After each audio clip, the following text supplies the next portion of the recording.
capítulo 30 de Samuel, e nós vamos tentar usar aí os 2 capítulos.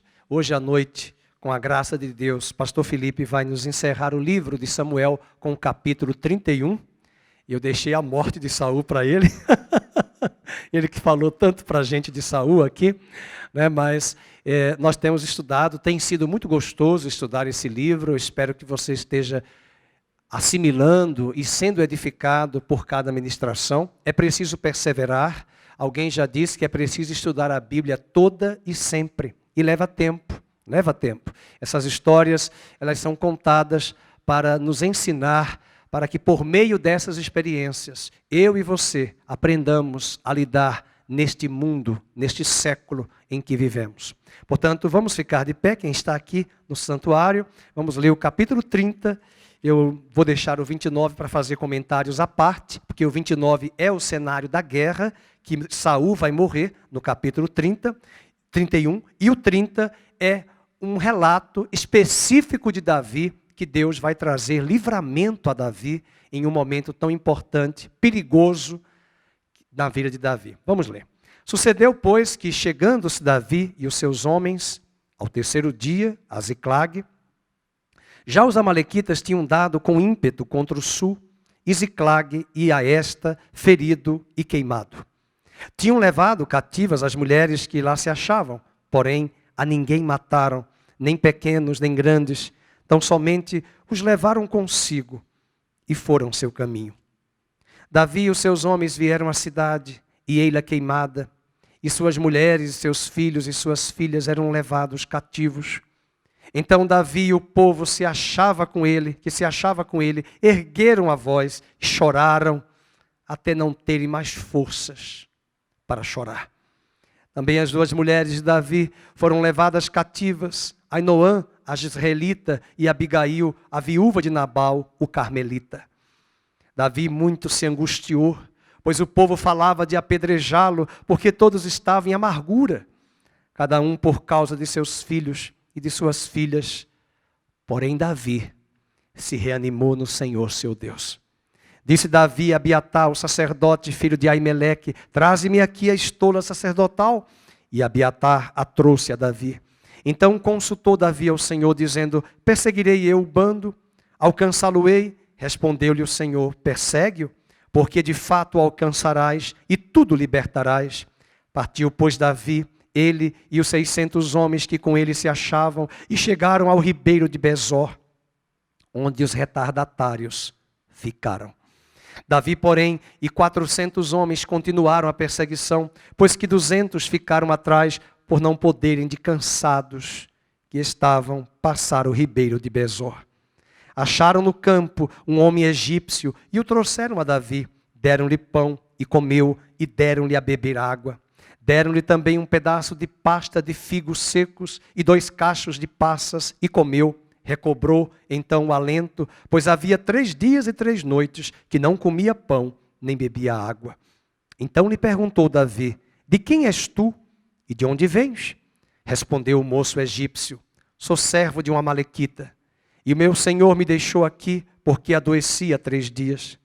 Nós demos com ímpeto contra o lado sul dos queretitas, contra o território de Judá e contra o lado sul de Calebe, e pusemos fogo em Ziclag. Disse-lhe Davi: poderias, descendo, guiar-me a esse bando?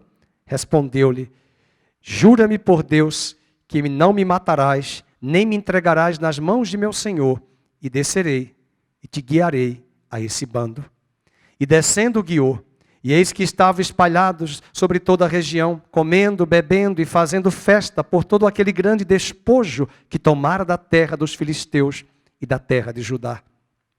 Feriu-os Davi, desde o crepúsculo vespertino até a tarde do dia seguinte, e nenhum deles escapou, senão os 400 moços que, montados em camelos, fugiram. Assim Davi salvou tudo quanto haviam tomado os amalequitas. Também salvou as suas 2 mulheres. Não lhes faltou coisa alguma, nem pequena, nem grande, nem os filhos nem as filhas, nem o despojo, nada do que lhes haviam tomado. Tudo Davi tornou a trazer. Também tomou Davi todas as ovelhas e o gado e o levaram diante de Davi e diziam: este é o despojo de Davi. Chegando Davi aos 200 homens que de cansados que estavam não puderam seguir e ficaram no ribeiro de Besor, estes saíram ao encontro de Davi e do povo que com ele vinha. E Davi, aproximando-se destes, os saudou cordialmente. Então todos os maus e filhos de Belial, dentre os homens que tinham ido com Davi, responderam e disseram: visto que não foram conosco, não lhes daremos do despojo que salvamos. Cada um, porém, leve sua mulher e seus filhos e se vá embora. Porém Davi disse: não fareis assim, irmãos meus, com o que nos deu o Senhor, que nos guardou e entregou às nossas mãos o bando que contra nós vinha. Quem vos daria ouvidos nisso? Porque qual é a parte dos que desceram a peleja? Tal será a parte dos que ficaram com a bagagem. Receberão partes iguais. E assim, desde aquele dia em diante, foi isso estabelecido por estatuto e direito em Israel até o dia de hoje. Chegando Davi a Ziclag, enviou do despojo aos anciãos de Judá, seus amigos, dizendo: eis para vós outros um presente do despojo dos inimigos do Senhor. Aos de Betel, aos de Ramote, aos de Neguebe, aos de Jatir, aos de Aroer, aos de Sifomote, aos de Estemoa, aos de Racal, aos que estavam nas cidades dos Jerameelitas e nas cidades dos Queneus, aos de Orma, aos de Borazã, aos de Atasse, aos de Hebron, e a todos os lugares em que andara Davi, ele e os seus homens. Deus abençoe a sua palavra e que a nossa mente esteja focada, sem distração, ouvindo e compreendendo os desígnios de Deus. Amém? Pode sentar. Eu chamaria o título desse sermão, hoje à noite, hoje de manhã, Retornando para a Vontade de Deus. O capítulo 29, 30 e 31 são capítulos importantes para nós entendermos o perigo quando nós fazemos escolhas erradas. A história do capítulo 29, 30 e 31, e um pouquinho antes, como nós aprendemos domingo passado, no capítulo 27 e 28, Davi está na terra do inimigo. Você consegue dimensionar isso? Davi saiu da terra de Judá, da terra de Israel, e ele vai agora morar com o inimigo, na terra dos filisteus. A terra dos filisteus é a terra de Golias. Os filisteus eram inimigos de Israel, e Davi vai se aliar aos filisteus. Na verdade, ele fez uma escolha, e eu aqui não estou condenando Davi, porque talvez nós faríamos a mesma coisa. Ele estava debaixo de pressão, ele estava debaixo de muita batalha, de muita guerra, como nós estamos vivendo uma época de muitas batalhas, de muitas guerras, e as decisões precisam ser tomadas com muito critérios. Davi sai da terra de Israel e vai morar na terra dos filisteus. Davi vai se juntar a Aquis, o rei dos filisteus. E é interessante que se ele estivesse agora no capítulo 29 e no capítulo 31, o cenário da guerra dos filisteus com Israel, ele estaria do lado dos filisteus para matar Saul. E matar os soldados de Israel, do exército que ele fazia parte. Então imaginemos, eu acho que alguns estão pensando, se correr o bicho pega e se ficar o bicho come. Porque ele está vivendo um momento crucial. Ele está debaixo de uma perseguição e ele toma uma decisão. Eu vou morar na terra dos filisteus. Quantas vezes eu e você vamos tomar decisões debaixo de muita pressão e o grande perigo é essas decisões serem impulsivas, impetuosas, precipitadas, decisões que não foram consultadas a Deus para saber se era a vontade dele. Quando nós estamos debaixo de pressão, os especialistas dizem que não é uma boa hora para tomarmos uma decisão. Não adianta tomar uma decisão de cabeça quente. É preciso buscar ao Senhor. É preciso deixar que a paz de Cristo, que excede todo o entendimento, guarde o nosso coração. O capítulo 29, eu chamaria esse capítulo de livramento. Porque agora, o capítulo 29 tem que ser estudado com o 31. Porque o cenário do 29 é o arcabouço do preparo do exército dos filisteus para destruir Saul e o povo de Israel.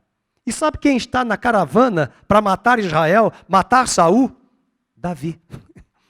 E os príncipes dos filisteus vão dizer para o rei Aquis da Filístia: escuta, tu vais levar este moço, este homem? Tu vais levar este Davi que as mulheres cantavam lá em Israel? Saul matou a 1000 e Davi a 10.000? É este homem que está aqui conosco, israelita, que vai para a guerra para destruir Israel? E por incrível que pareça, Deus vai se utilizar dos filisteus, dos príncipes dos filisteus, para cutucarem o rei Aquis e dizerem a ele, ao rei: não leve este homem. Sabe o que eu vejo nisto? Livramento de Deus na vida de Davi. Davi fez caminhos, escolhas erradas. E agora, nesse contexto do capítulo 30 e no finalzinho do 29, Deus está levando Davi a voltar para o centro da sua vontade. Ele volta para Judá. Ele vai voltar para Ziclag, que é uma cidade que pertence depois a Judá, mas que estava ali na fronteira entre os filisteus e o povo de Israel. E esse livramento é possível de ver no capítulo 29, veja no capítulo 29, no versículo 4. Vamos ler o versículo 1 do 29. Ajuntaram os filisteus todos os seus exércitos em Afeca e acamparam-se os israelitas junto à fonte que está em Jeziel, e os príncipes dos filisteus se foram para lá com centenas e com milhares. Os filisteus, agora leiam, e Davi e os seus homens iam com Aquis na retaguarda. Vocês estão vendo a cena? Ele está como segurança particular de Aquis, o rei. E agora ele vai para a guerra com os filisteus para atacar a sua nação, Israel. Para atacar o seu povo, para destruir o seu povo e, além do mais, para matar Saul. Porque se Aquis encontrasse Saul à sua frente, ele ia dizer: Davi, mata-o. Peleja agora por nós, os filisteus. E de repente, na soberania divina, na mordomia e na economia de Deus, Deus usa até os ímpios e os incrédulos, até os filhos de Belial, para cumprir o seu eterno propósito nas nossas vidas. Diz a Bíblia no verso número 4, porém, os príncipes dos filisteus muito se indignaram contra ele e lhe disseram, olha o que eles disseram para Aquis: faze voltar este homem para que torne ao lugar que lhe designaste e não desça conosco a batalha, para que não se faça nosso adversário num combate, pois de que outro modo se reconciliaria como seu senhor? Não seria porventura com as cabeças destes homens? Não é este aquele Davi de quem uns aos outros respondiam nas danças? Saul feriu aos milhares, porém Davi aos seus 10 milhares. O rei Aquis vai chamá-lo em particular, vai colocar a mão no ombro dele e vai dizer: rapaz, se fosse nordestino, você é cabra macho, você é do bem. Eu gostaria muito de tê-lo como meu segurança particular, mas os meus príncipes, os filisteus, estão pedindo que você não vá a essa guerra comigo. Você não deve ir nesta guerra. E o versículo 9, respondeu, porém, Aquis e disse a Davi: bem o sei, e que na verdade aos meus olhos tu és bom como um anjo de Deus.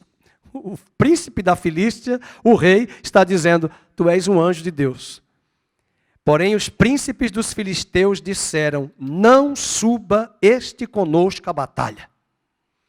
Se Davi tivesse ido para essa batalha, o capítulo 31 seria totalmente diferente. O capítulo 31 seria: Aquis e Davi mataram a Saul. E isso anularia tudo o que nós havíamos pregado e crido de que Davi havia proferido, de uma promessa de que Deus faria justiça e juízo na terra e defenderia Davi.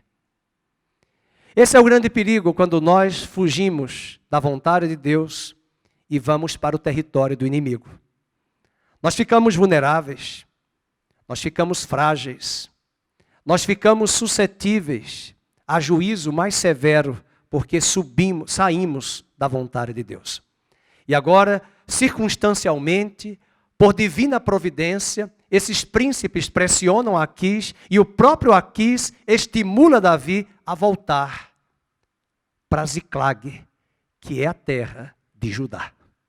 E diz o versículo número 10, levanta, pois, amanhã de madrugada com os teus servos que vieram, ou seja, os 600 homens, e levantando-vos logo que haja luz, parti. E então Davi, de madrugada, se levantou, ele e os seus homens, para partirem, e voltaram à terra dos filisteus. E os filisteus, porém, subiram para o vale de Jezreel. Os filisteus foram para a guerra. Davi voltou para Ziclag, que naquele momento ainda era um território dos filisteus, que depois vai ser incorporado à terra de Judá.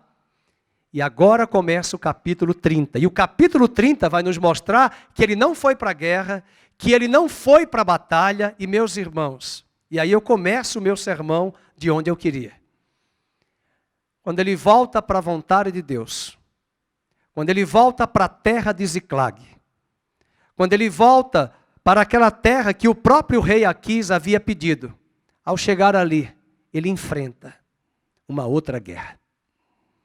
Eu tenho pensado muito isso nesses últimos domingos, nessas últimas semanas, já tenho dito isso para você. Nós estamos vivendo guerras por todos os lados.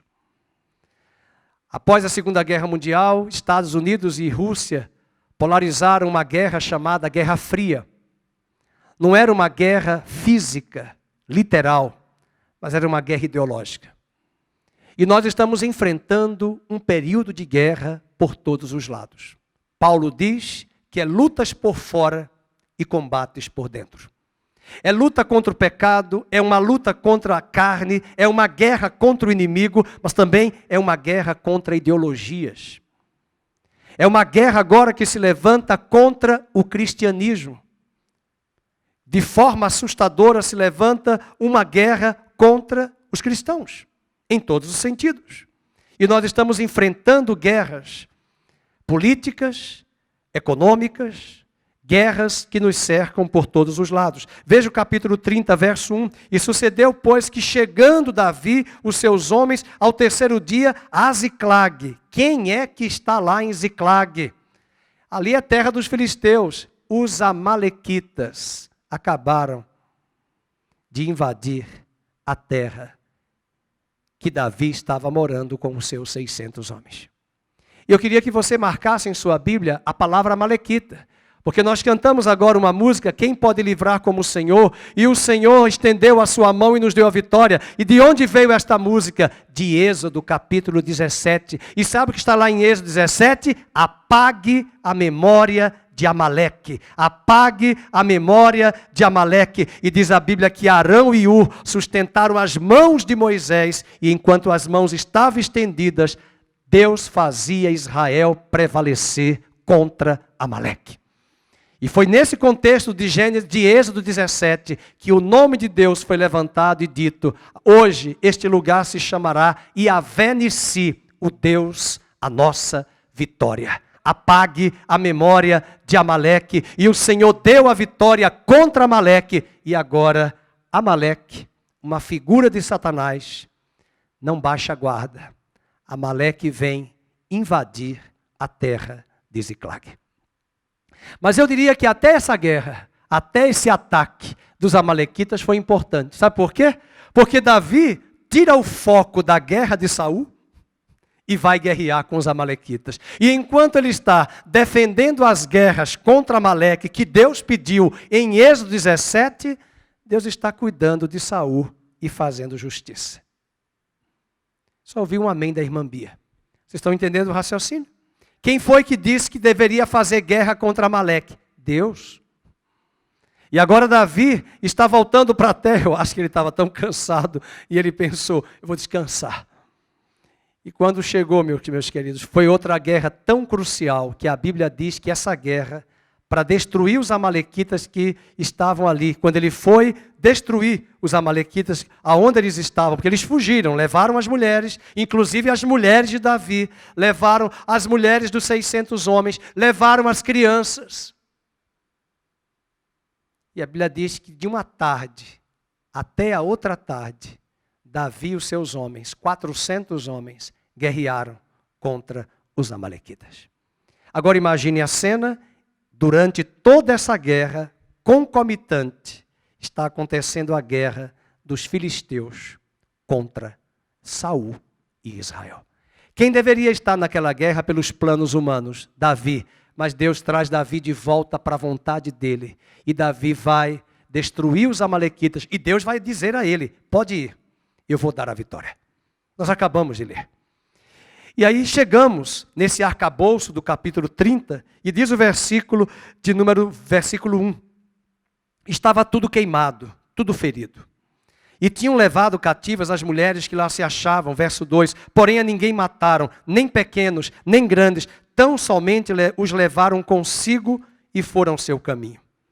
Davi e seus homens vieram à cidade, ele a queimada, e suas mulheres, seus filhos e suas filhas eram levados cativos. Então Davi e o povo que se achava com ele ergueram a voz e o quê? Leiam. Choraram. Choraram. Hoje de manhã, a partir desse texto, eu quero trazer alguns pontos importantes para você marcar e depois trazer algumas lições e algumas considerações. Estamos falando sobre retornando para a vontade de Deus. E quando ele retorna, o primeiro ponto que nós nos deparamos aqui é o perigo.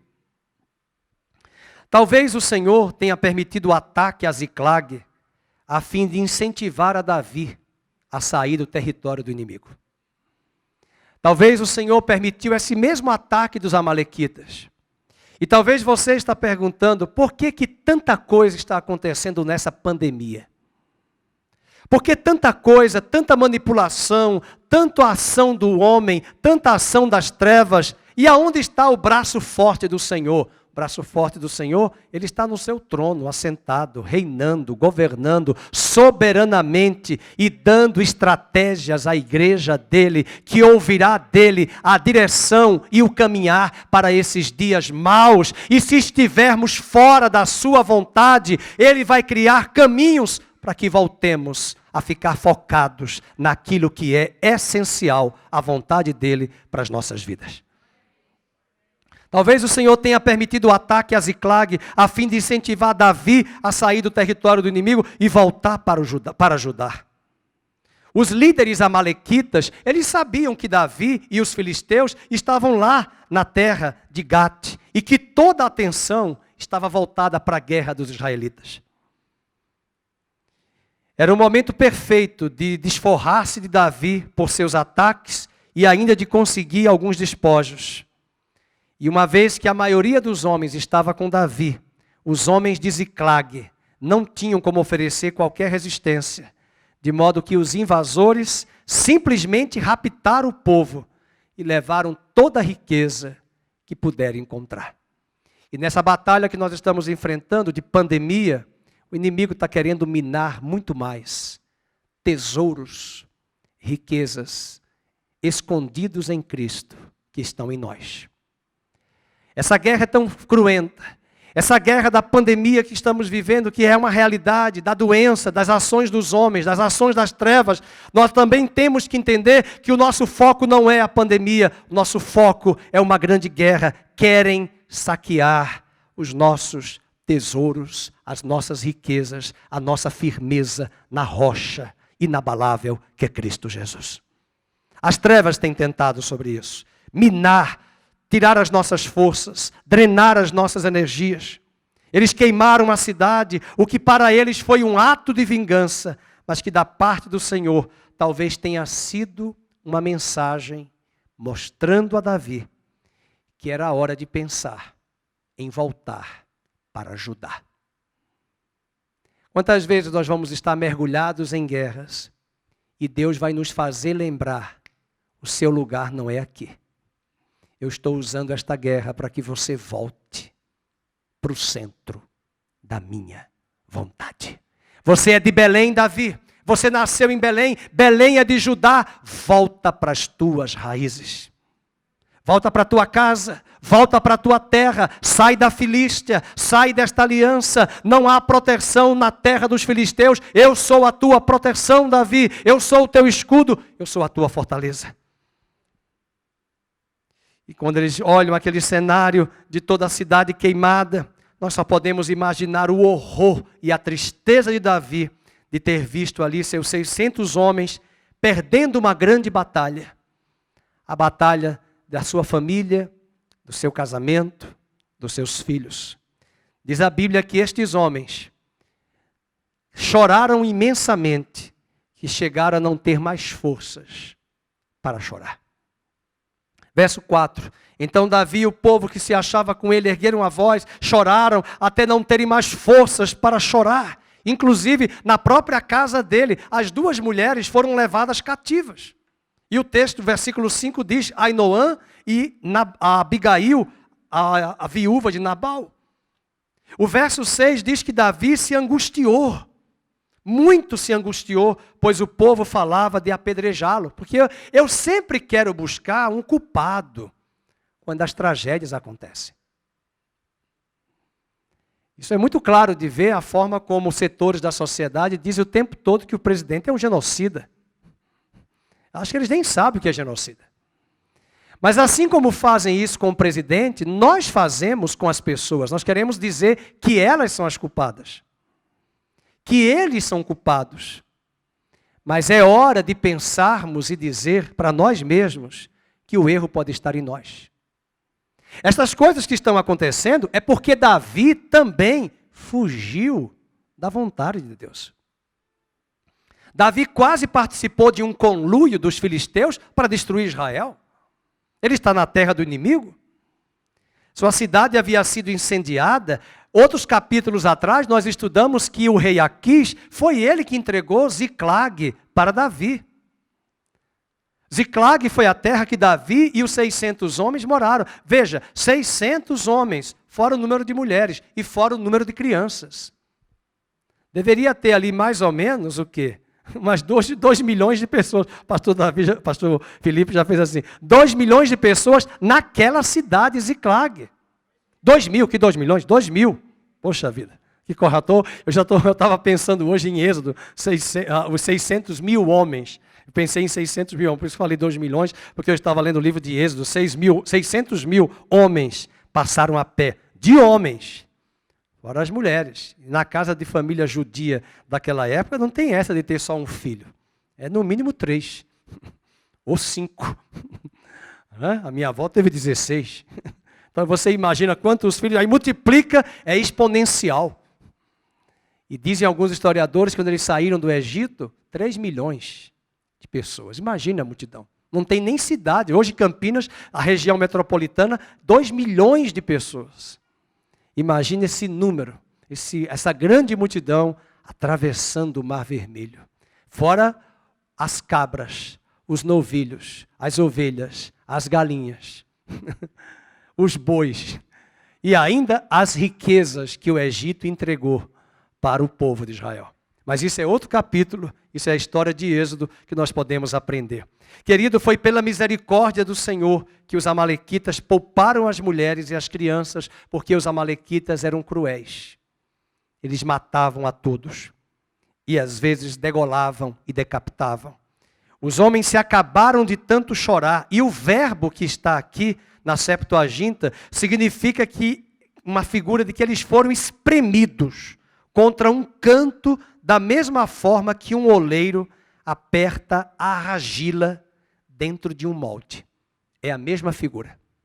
Veja o versículo de número 4, diz que eles ergueram a voz e choraram até não terem mais forças para chorar. Esse verbo chorar aí é a figura de um oleiro amassando a argila dentro do molde para fazer o vaso.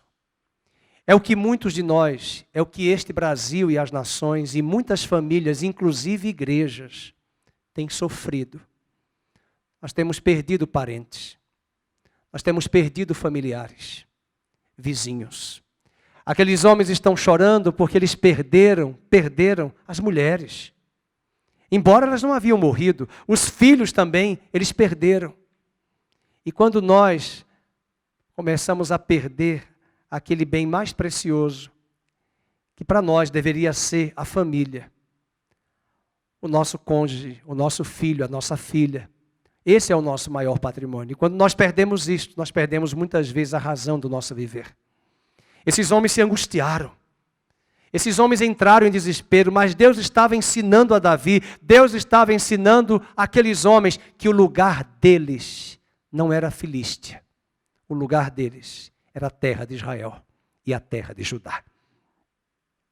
Esse é o perigo do capítulo 30, verso 1 ao 6. O segundo ponto é o ânimo que nós precisamos ter.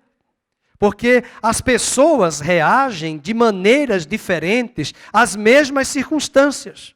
Cada um vai reagir. Como é que você está reagindo frente à pandemia?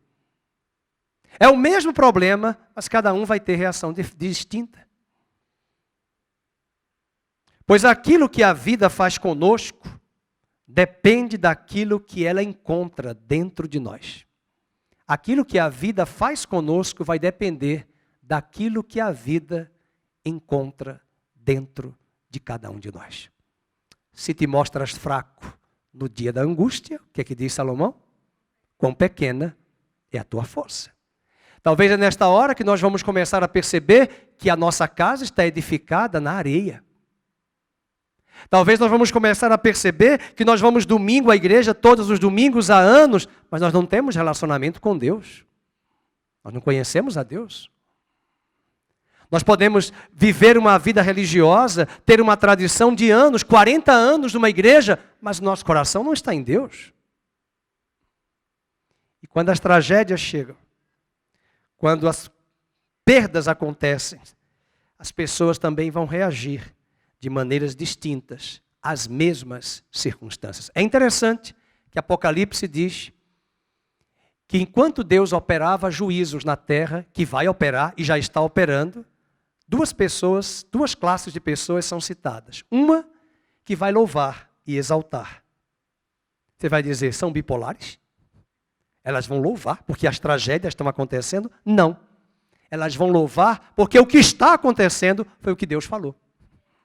O que está acontecendo é que com esse efeito desse remédio, né, já tomaram aqueles remédios que é amargo, mas o efeito dele é excelente.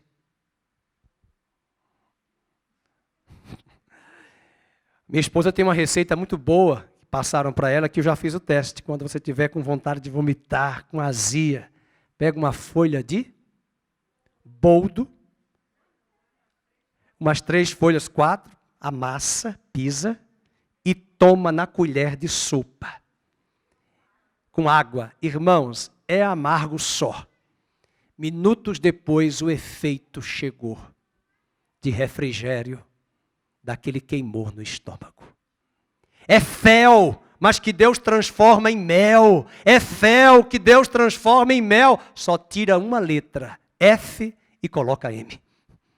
As perdas nos fazem isso. E a outra classe, lá no livro de Apocalipse, vão blasfemar de Deus, vão zombar de Deus, vão questionar a Deus, e vão dizer que Deus é este, que Deus é este. E a outra classe, ó Rei das Nações, quem não te louvará, quem não glorificará teu nome. E eles estão cantando isso em meio a quê? Todas as nações virão e adorarão diante de ti. E o restante?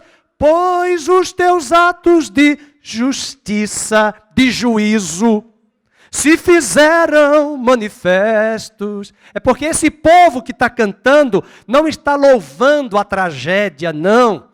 Esse povo está entendendo que os juízos de Deus estão trazendo benefício, mel, cura, salvação, redenção. E este ataque em Ziclag, Deus está protegendo Davi de uma guerra onde ele destruiria Saul e os seus compatriotas israelitas. É livramento, irmãos.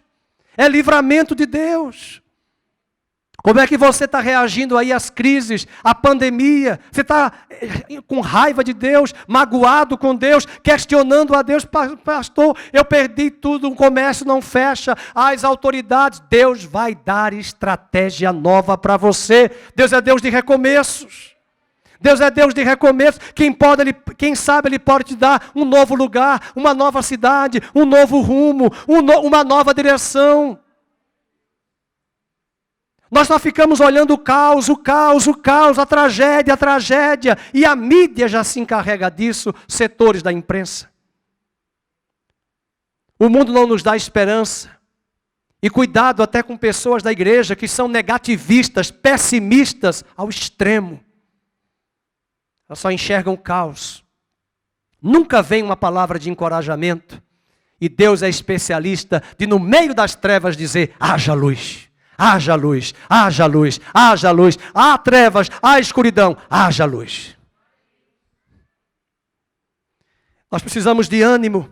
Davi sabia que o ânimo do que ele precisava só poderia vir do Senhor. Não adianta a autoajuda. Ele ordenou que o sacerdote Abiatar trouxesse a estola. Sabe o que ele vai fazer? Orar.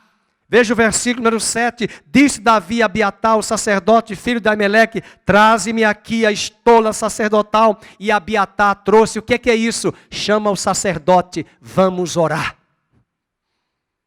E quando foi que ele fez isso? Verso 6, vamos ler a última frase. Davi se reanimou no Senhor. Mas antes de se reanimar, o que é que diz o verso 6? Davi muito se angustiou. E agora ele se reanima no Senhor. Não adianta só chorar. Tem hora que nós temos que nos levantar. Até o pagodeiro diz: levanta, sacode a poeira e dá a volta por cima. Até o mundo sabe resolver essas coisas. E há pessoas da igreja que ficam mergulhadas e envolvidas só no caos, só no choro, só na tristeza. Há tempo de chorar, mas há tempo de se levantar e de se alegrar. Há tempo de juntar pedras, há tempo de espalhar pedras. Há tempo para tudo. Você já chorou? Já não tem mais forças? Ótimo, agora se levanta. Vamos atrás de força. E a força é no Senhor. A força é no Senhor. Tendo recebido garantias do Senhor de que a sua perseguição ao inimigo seria bem sucedida, Davi e os seus homens montaram em seus animais. Por quê? Ele ora e Deus dá a resposta. Pode ir. Vai para a guerra contra os amalequitas. Veja o versículo número 8. Então consultou Davi ao Senhor: perseguirei eu o bando, alcançá-lo-ei? Respondeu-lhe o Senhor: persegue-o, porque de fato o alcançarás e tudo libertarás. Interessante que Deus falou para ele ir, mas não disse aonde eles estavam. Onde é que estão os amalequitas? Vai para a terra de Israel, para a terra de Judá, nessa região ali do Mar Morto, essa região do Vale de Jeziel, você vai ver só deserto. Calor escaldante. Aí você olha assim, aí Deus disse: bem, eu vou te dar a vitória, mas Senhor, por onde eu vou? Por onde eu começo? Por onde eu começo, Senhor? Por onde eu começo? E é interessante, né? Nós queremos sempre respostas prontas. Paulo diz que em parte conhecemos, em parte profetizamos. E nós aprendemos com Abraão que Deus disse a Abraão: sai da tua terra e vai para uma terra que eu ainda vou te mostrar. E quando nós obedecemos, o próximo passo, Deus vai revelar. Interessante que quando ele obedece, pega os homens e diz: vamos embora. 200 já ficam para trás cansados. 400 vão caminhar. Eu abro um parênteses para dizer aqui: não julgue as pessoas que estão cansadas. Há um cenário de muito pessimismo aí fora e há um cenário dentro das igrejas de pessoas tomadas pelo medo, pelo pânico. Esses 200 que vão ficar, eles vão ajudar a guardar a bagagem. Esses 200 que vão ficar, depois que Davi tem a vitória, Davi manda dividir os despojos com aqueles 200. E nós precisamos entender que cada um vai andar na luz que tem. E precisamos ter misericórdia e compaixão com aqueles que ainda não têm a visão plena de Deus para esse tempo tão difícil. A Bíblia diz que eles estavam desanimados. Às vezes você quer arrastar pessoas com você, não adianta. Não adianta forçar as pessoas na igreja andarem dentro de uma linha se elas não entenderam ainda a visão do Evangelho. Esta hora é a hora tão crucial para a igreja que muitos ou têm a oportunidade de abraçar o Evangelho da cruz ou vão ficar perdidos nos próximos anos. Mas ainda tem tempo. Nós não somos melhores e ninguém aqui deve se achar super-homem e mulher maravilha. Por quê? Porque nós somos pó. E quem está de pé, cuide para que não caia. E esses 200 que ficam, diz a Bíblia no verso 10, porém Davi e os 400 homens continuaram a perseguição, pois que 200 ficaram atrás, por não que, leiam, poderem, de cansados que estavam. Há muita gente cansada. Há muita gente desanimada. Há muita gente deprimida. Há muita gente tomada pelo medo. Dentro desses 200, numa figura de linguagem, há muitas pessoas que estão sem visão, sem norte. Há muitos que estão sem a palavra profética. Que caminho vamos tomar? Mas o povo que vai andar nestes dias com Deus não vai ter respostas concretas de tudo, mas Deus vai revelar em parte, na medida que o obedecemos. E diz a Bíblia que enquanto ele está saindo com os 400, sabe quem eles encontram?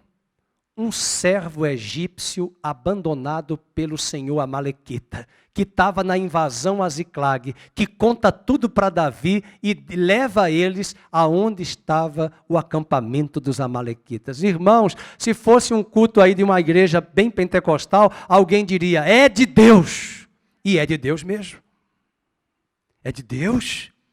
Olha Deus operando, olha Deus guiando Davi no deserto, na medida que ele está voltando para a vontade de Deus, ele está consultando a Deus, Deus começa a prover e a suprir sobrenaturalmente. Veja o capítulo 30, verso de número 11. E acharam no campo um homem egípcio, e o trouxeram a Davi, e deram-lhe pão, e comeu, e deram-lhe a beber água, e esse homem se reanimou. Olha o que ele comeu. Figos secos, 2 cachos de passas. Comeu, recobrou o alento, pois havia 3 dias e 3 noites que não comia pão nem bebia água. Então lhe perguntou Davi, de quem és tu? E o homem vai contar tudo para ele, vai dizer tudo para ele. E ele diz, olha, eu sou servo de um amalequita, de um senhor amalequita. Nós acabamos de invadir Ziclag. Ele conta tudo no verso 14. Verso 14 ele diz, e nós pusemos fogo em Ziclag. Deus está usando o próprio inimigo para contar a Davi e dar as estratégias a Davi. E Davi pergunta para ele no verso 15, você pode descer e guiar-me a esse bando? E ele pergunta, jura-me que não me matarás. E ele leva o exército de Davi, os 400 homens, e diz a Bíblia, que quando Davi chegou naquele lugar, eu não sei se você já enfrentou uma guerra ininterrupta de uma tarde até a outra. Estou falando de guerra física. Eu acho que não. Essa semana passada morreu o último pracinha que foi para a Segunda Guerra Mundial aqui da região de Campinas. Morreu com 103 anos. Alguém me corrija. 104. Foi para a guerra. Agora, já pensou você ir para uma guerra e ficar da tarde de um pôr do sol até a outra tarde com espada, matando os inimigos? Já vivenciando o momento de outra batalha contra Saul.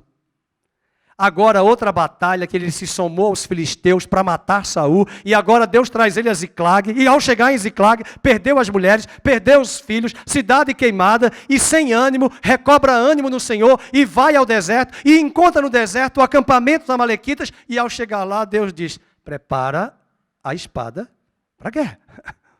Você vai dizer, eu estou cansado de guerra. Eu não sei você, mas para onde nós nos viramos é guerra. E a guerra já começa dentro de casa. Porque o marido não é cristão ainda, o filho não é, e os valores são distorcidos. É uma guerra por todos os lados, é uma guerra sem precedentes, é uma guerra ideológica, é uma guerra tática, é uma guerra visível, é uma guerra política, é uma guerra econômica, é uma guerra espiritual e é uma guerra contra o pecado, a carne e o mundo. E diz a Bíblia que eles estavam exauridos, realmente estavam muito exauridos, mas Deus vai conduzi-los. Veja o versículo número 17. E feriu-os Davi desde o crepúsculo vespertino até a tarde do dia seguinte, e nenhum deles escapou. O Senhor não havia dito onde estavam os amalequitas, mas Davi confiou que o Senhor iria guiá-lo. E o terceiro ponto, o primeiro foi o perigo, o segundo foi o ânimo, o terceiro é a vitória. E nós cantamos aqui, o Senhor estendeu a sua mão e nos deu a vitória. Os amalequitas comemoravam a sua grande vitória, eles estão celebrando, verso 16, e descendo guiou, e eis que estava espalhado sobre toda a região, comendo, bebendo, fazendo festa. Parece que tem pessoas lá de Brasília, da instância jurídica, celebrando a festa. É que eles não conhecem o livro de Miqueias, capítulo 6, quando diz que Deus está irado contra os juízes e os magistrados que distorcem o direito e prendem o pobre por um prato de comida que foi roubado e fazem vistas grossas para o crime de colarinho branco e das camas de marfim dos grandes juízes daquela época e até dos governantes. E Miqueias vai dizer que a terra está prestes a receber o grande juízo quando estas coisas começarem a acontecer. E Deus, como sempre, ri por último. Ele ri melhor. E essas festinhas e esses churrascos de magistrados e governantes articulando e costurando, enquanto o pobre está pegando metrô e ônibus. No dia a dia, no nosso cotidiano, Deus está vendo o fraco, o pobre e o oprimido sofrendo e sendo afligido. Quando as autoridades desses homens fracos e pobres estão zombando e rindo deles, Deus está anotando na sua caneta que tem juízo prestes a vir sobre a terra.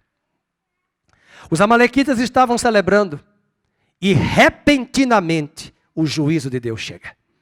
E diz a Bíblia no verso 17 que feriu-os Davi desde o crepúsculo, e o verso 18, e assim Davi salvou tudo quanto haviam tomado os amalequitas, e também salvou as suas duas mulheres, e não lhes faltou coisa alguma, nem pequena, nem grande, nem os filhos, nem as filhas, nem o despojo, nada do que lhes haviam tomado, tudo Davi tornou a trazer. E até vai ser dito que este é o despojo de Davi, mas Davi não ficou com o despojo. Davi era um homem justo. Foi ele que escreveu o Salmo 89, dizendo: a justiça e o direito são a base do trono de Deus. Deus é justo. E sabe o que é que Davi faz com aquele despojo? Ele manda parte do despojo para ajudar os que ficaram lá atrás. E ele manda para os 400 que estavam com ele, mas ele manda para as cidades de Judá. E o capítulo 30 termina, todas as cidades que estão aí recebendo a bênção do despojo. Veja o verso 27, Betel, Ramote, Neguebe, Jati, Aroê, e eu quero dizer aí os nomes das igrejas: Nova Vida, Batista, Presbiteriana, Quadrangular, Brasil para Cristo, Assembleia de Deus, recebendo as bênçãos de Deus sobre o povo de Deus, sobre o povo eleito, a nação santa, sacerdócio real, recebendo todo o recurso necessário para esta última hora. Aleluia! E diz a Bíblia no versículo 21, chegando Davi aos 200 homens. Essa vitória, nós chegamos agora no quarto ponto. Davi dividiu os despojos. Ele voltou a Ziclag a fim de esperar notícias da batalha entre os filisteus e Israel com Saul. E depois de ouvir o relato da morte de Saul e de seus filhos, Davi buscou a orientação do Senhor, que o enviou a Hebrom. Quando nós chegamos lá no capítulo 1 de 2 Samuel, nós vamos ver que ele já vai estar em Hebrom. Mas ele volta. Meus irmãos, imaginem a cena. Vocês têm que entender isso no contexto. Não está claro no texto, mas a gente vai entender.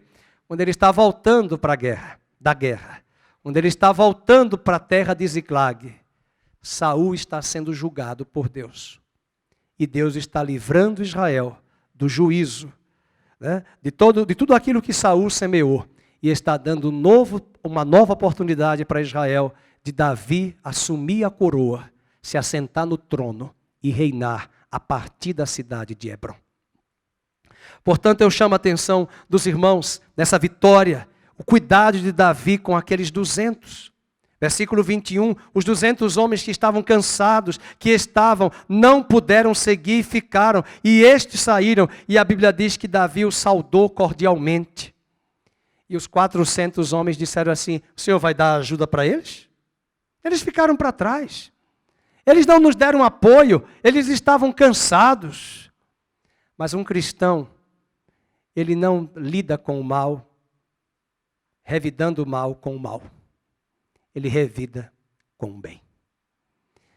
Davi deve ter reconhecido que eles estavam cansados, não podiam ajudar, talvez até iriam atrapalhar. E nós temos que entender que nesse voltar o nosso olhar para trás, nós não somos melhores do que ninguém. Nós não somos mais santos, nós não somos mais perfeitos, nós não somos filhos privilegiados. Deus tem os seus eleitos, é verdade. Mas Ele sabe que muitos desses eleitos se deixam paralisar, se deixam encantar-se com as coisas deste mundo e por algum momento, ou por algum período, param no meio do caminho. Davi volta, dado o despojo, e quem sabe, eu acredito, que ele deu um alento e um ânimo e um up àqueles 200. Porque aqueles 200 eram eleitos de Davi, faziam parte dos 600. Agora eram só 400. E eu quero crer que Deus continua dizendo, não é só a Nova Vida, tem várias igrejas maravilhosas na terra do Brasil, ministérios sérios, homens honestos, mulheres honestas, homens de Deus sérios que estão fazendo a obra. E quando Elias achou que estava sozinho, Deus disse a Elias, tem 7.000 que não se dobraram a Baal nessa terra. Você não é o único. A mesma palavra que Deus está trazendo a essa igreja Nova Vida, Ele está trazendo a muitas igrejas na terra, separando os seus eleitos, levando os seus eleitos de volta à terra da promessa e à terra da plenitude. Davi volta para a terra, Davi volta para a terra da plenitude, porque a coroa está prestes a chegar à tua cabeça. E Deus está dizendo à igreja, igreja, volta para o centro da minha vontade, porque tu irás reinar, tu és rainha para reinar comigo, o grande rei. Eu sou o rei, tu és a rainha, e juntos estaremos a governar nas regiões celestiais hoje, mas em breve, por toda a eternidade. Quais são as lições que nós aprendemos aqui? Eu quero finalizar com estas lições. A palavra de Deus diz, nessas lições do capítulo 29 e 30, primeiro, existem caminhos e escolhas humanas que fazemos fora da vontade de Deus. Que Deus, por amor do seu nome, nos conduzirá de volta à sua vontade. São caminhos que nós escolhemos. São decisões que nós fizemos erradas. Mas por misericórdia, Ele poderá nos voltar, fazer-nos voltar para o seu caminho, para o centro da sua vontade, se o nosso coração o buscar. Eu acredito que nesse momento de perda de Davi, de tragédia na cidade de Ziclag, e dos filisteus fazendo pressão para que Davi não fosse àquela guerra, porque ele era um israelita, Deus usou da sua soberania, da sua soberana vontade, para usar circunstâncias e meios, para que Davi voltasse para a terra, onde ele nunca deveria ter saído. Assim nós aprendemos que mesmo fazendo escolhas erradas, por amor do nome dele, Ele vai nos conduzir. Eu gosto de Jeremias, quando ele disse, com amor eterno, eu te amei. Agora escuta, e com cordas de amor eu vou te atrair. Alguém ontem me mandou um vídeo muito engraçado, eu passei para alguns irmãos, uma criança pequenininha, arrastando um cabrito, bem pequenininho, pela orelha.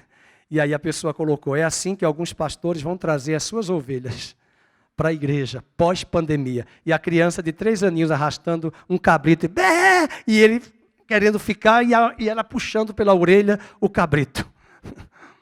Assim também é Deus, colocando a sua disciplina sobre nós, puxando pela nossa orelha, para que voltemos para a vontade dele. Segunda lição, as batalhas de Davi com Saul, Aquis, os amalequitas e os filisteus são demonstrações da permissão divina na vida de Davi para forjar o caráter de um rei segundo a vontade de Deus.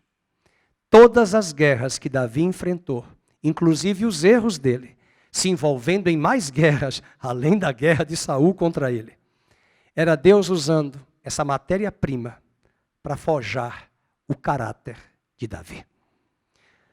Eu não tenho dúvida que essas guerras que estamos enfrentando sem precedentes em todas as áreas, Deus está utilizando. Embora a gente faz isso sem precedentes, mas lembremos que na Segunda Guerra Mundial e na Primeira Guerra, e em tantas guerras que a gente acha que é o caos, né?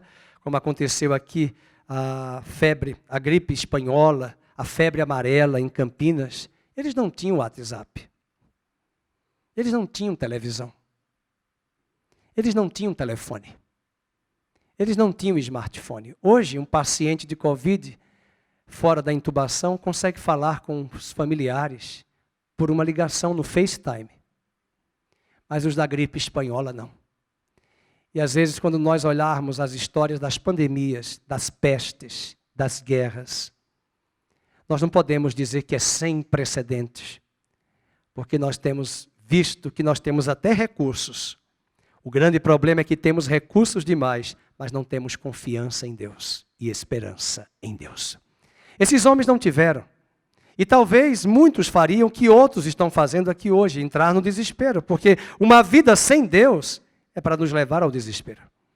A terceira lição que aprendemos aqui é que as pessoas reagem de maneiras diferentes às mesmas circunstâncias, pois aquilo que a vida faz conosco depende daquilo que ela encontra dentro de cada um de nós. É a mesma tragédia para crentes e não crentes. Lembrem-se que pastores de Deus têm morrido de Covid. Lembrem-se que ímpios, homens maus, têm morrido de Covid. Jesus disse no Sermão da Montanha que o sol nasce para todos e a chuva também cai para todos. Nós não somos melhores. Nós não somos privilegiados. A diferença é que a nossa casa deve estar sedimentada na rocha e não na areia. E quando a crise chegar, ficará demonstrado o que a vida e a crise encontrou aqui dentro de cada um de nós. A quarta lição é que Deus usa circunstâncias, pessoas e recursos para o cumprimento do seu propósito em nossas vidas. Deus usa circunstâncias. Meus irmãos, Deus usou os príncipes dos filisteus para cutucarem Aquis e dizerem assim para Aquis: esse homem não pode ir conosco para a guerra, não. Tem gente cutucando você na empresa e você foi demitido? Creia que Deus pode te dar coisas melhores. E Deus até usou esse cutucar dos homens e do inferno para te levar para uma terra que mana leite e mel. Nós sempre olhamos o caos, mas Deus usa pessoas. Deus usou o ímpio dos filisteus, os ímpios, os filhos de Belial, para dizer: não leva Davi, não. Não leva como seu guarda particular, segurança pessoal, não. Deus usou o egípcio para dizer a Davi aonde estavam os amalequitas. Ele continua usando pessoas, circunstâncias, para o cumprimento do seu propósito em nossas vidas. A quinta lição, que linda esta lição. Enquanto Davi voltava para o centro da vontade de Deus, concomitante, Deus julgava Saul. Quem fez justiça? Deus. E o que é que Davi focou? Não Saul e não os filisteus. Davi focou os amalequitas. Era promessa, Deus disse, é para destruir os amalequitas. E enquanto ele está na terra destruindo os amalequitas, enquanto você peleja a batalha com Deus, Deus peleja as suas batalhas a seu favor. Deus mesmo julgava Saul, inimigo de Davi.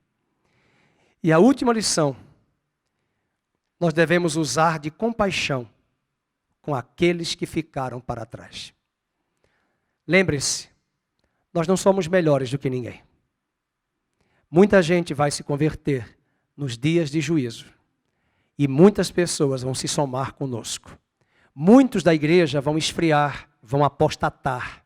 Eu não gostaria de dizer isso, mas é bíblico. Muitos vão apostatar. Por quê? Porque muitos vão perceber agora que ficaram no raso, que ficaram nas águas superficiais, que não têm profundidade de relacionamento com Deus e não conhecem. Aliás, eles nem sabem abrir onde está o livro de Joel, de Abacuque. Eles sabem o nome do perfume do jogador do Santos e quantos carros ele já comprou. Ele sabe o nome do perfume da cantora gospel mais famosa.